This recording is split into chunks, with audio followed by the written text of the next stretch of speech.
Adani group के share बड़े action में होते हुए दिख रहे हैं।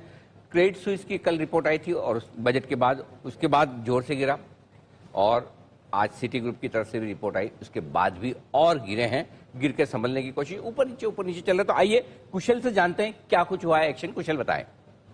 बिल्कुल सर, यहाँ पर अदानी ग्रुप को लेकर अब डेवलपमेंट कल तो हमने देखा ही कि किस तरह से अदानी एंटरप्राइजेस 25% तक भी इंट्राडे में टूटता हुआ नजर आया, क्योंकि क्रेडिट स्विस ने जो सिक्योरिटीज है अदानी ग्रुप के जो नोट्स हैं, खासकर अदानी ग्रीन, अदानी पोर्ट्स और साथ ही अदानी इलेक्ट्रिसिटी, इसके नोट्स को जीरो लेंडिंग वैल्यू कर दिया। यानी कि इनको एज ए कोलैटरल अगर आप देते हैं तो उसकी अब वैल्यू जीरो है अगर आपको मार्जिन लोन लेना है तो यहाँ पर जो सिटी क्रेडिट स्विस ने किया था, इसकी वजह से कल इस पर इम्पैक्ट आता हुआ दिखा और ब्लूमबर्ग के हवाले से ही ये रिपोर्ट आई थी। और आज भी यहाँ पर अब जो नया डेवलपमेंट हुआ है आज के दिन में, वो है सिटी ग्रुप की जो वेल्थ यूनिट है, उन्होंने भी तुरंत प्रभाव से जो अदानी की जितनी भी सिक्योरिटीज है उसकी लेंडिंग वैल्यू को तुरंत प्रभाव से हटा दिया है।